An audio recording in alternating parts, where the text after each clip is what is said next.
नमस्कार, प्रांजल ज्ञान गंगा में आप सभी का स्वागत है। आज हम महाभारत में ब्रह्मा जी और श्री महर्षि वेद व्यास जी की जो बातचीत हुई उनके बारे में पढ़ेंगे तथा समझेंगे।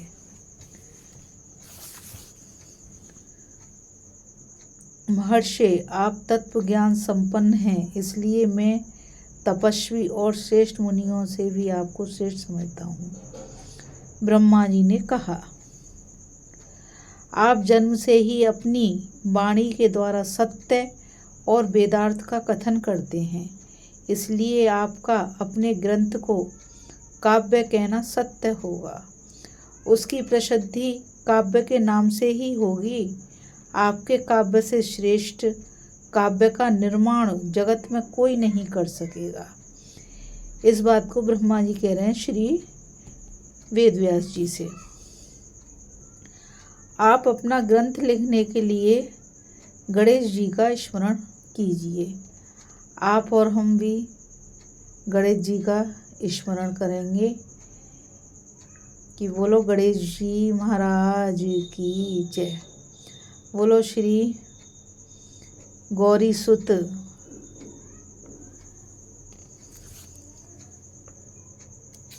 शंकर भगवान के सुत की जय।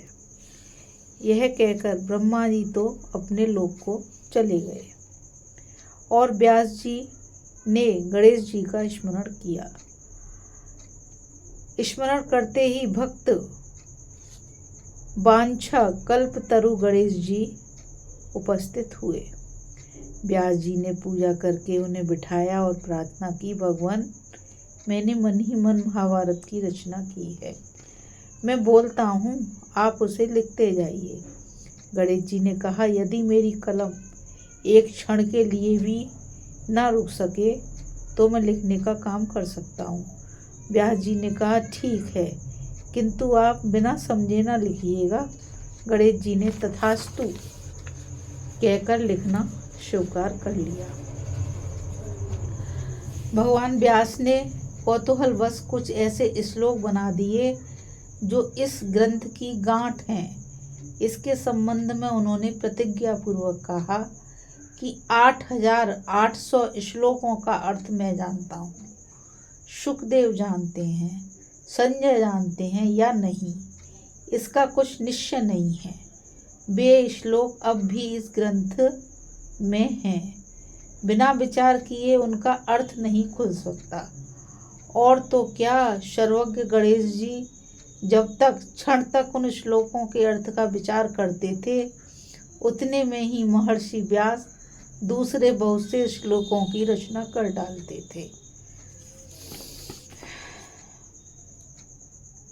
आपकी समझ में ये वाली बात आ रही होगी कि व्यास जी ने गणेश जी से कहा कि ये बात तो सही है कि आपकी कलम नहीं रुकेगी, मैं बोलता रहूँगा, लेकिन इस शास्त्र में कुछ ऐसे भी श्लोक हैं जिनका अर्थ मैं नहीं जानता। और उन्होंने नाम लिए कि संजय नहीं जानते और मैं भी नहीं जानता हूँ, तो उन श्लोकों का अर्थ आपको करना है। जब गणेश जी उन श्लोकों का अर्थ करने में अपना ध्यान लगाते, इतने में ही श्री व्यास जी और श्लोकों की रचना कर लेते थे। यह महाभारत ज्ञान रूप अंजन की सलाई से अज्ञान के अंधकार में भटकते हुए लोगों की आंखें खोलने वाला है। आप जानते होंगे कि अंजन काजल को कहते हैं और काजल को सलाई से लगाया जाता है, तो उसकी तुलना की गई है काजल की और उसकी सलाई की।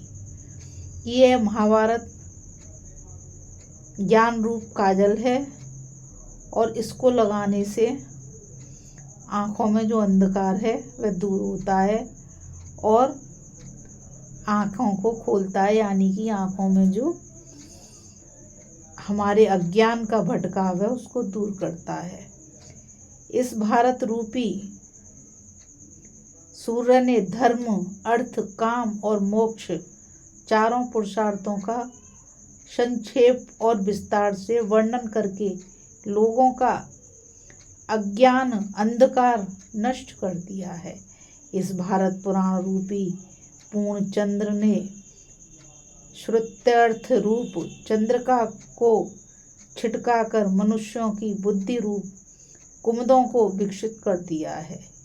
इस इतिहास रूप दीपक ने संसार के तहखाने को उजाले से भर दिया है।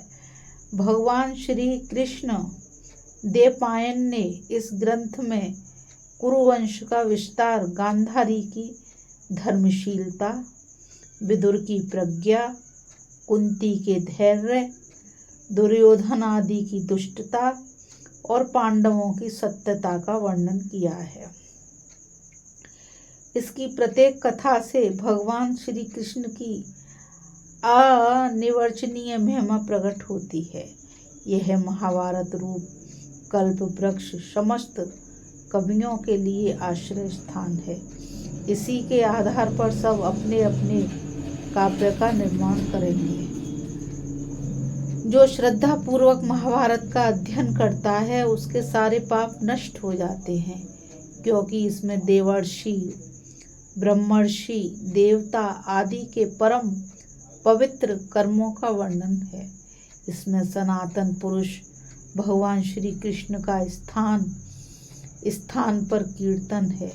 वे ही सत्य, ऋतु, परम पवित्र और मंगलमय हैं।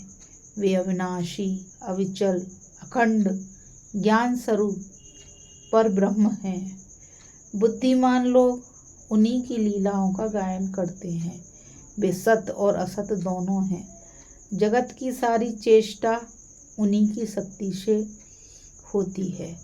जो कुछ पांच भौतिक, आध्यात्मिक अथवा प्रकृति का मूलभूत निर्विशेष ब्रह्म स्वरूप है, वह सब उन्हीं का स्वरूप है। सन्यासी ध्यान के द्वारा उन्हीं का चिंतन करके मुक्त होते हैं और दर्पण में प्रतिबिंब के समान संपूर्ण प्रपंच को उन्हीं में स्थित देखते हैं। यह ग्रंथ उनके चरित्र से पूर्ण है, इसलिए इसका पाठ करने वाला पापों से छूट जाता है। इस महाभारत ग्रंथ का शरीर है सत्य और अमृत। इतिहासों में यही सर्वश्रेष्ठ है। इतिहास और पुराणों के द्वारा ही वेदार्थ का निश्चय करना चाहिए। वेद अल्पज्ञ से भयभीत रहते हैं कि कहीं यह हमारा सत्यानाश न कर डाले। देवताओं ने महाभारत को तराजू पर वेदों के साथ रखकर तोला है। इस समय चारों वेदों से इसकी महत्ता अधिक सिद्ध हुई है। महत्ता और भगवत्ता के कारण ही इसे महाभारत कहते हैं। तपस्या, अध्ययन, वैदिक कर्मानुष्ठान, छिवृत्ति आदि सभी चित्त शुद्धि के हेतु हैं। जब वे भाव शुद्धि के साथ किए जाएं, इस ग्रंथ रत्न में भाव शुद्धि पर विशेष जोर है। इसलिए महाभारत ग्रंथ का अध्ययन करते समय भी भाव शुद्ध रखना चाहिए। बोलो श्री गणेश जी महाराज की जय। बोलो श्री वेदव्यास भगवान की जय। बोलो श्री कृष्ण भगवान की जय। बोलो श्री भगवत महापुराण की जय।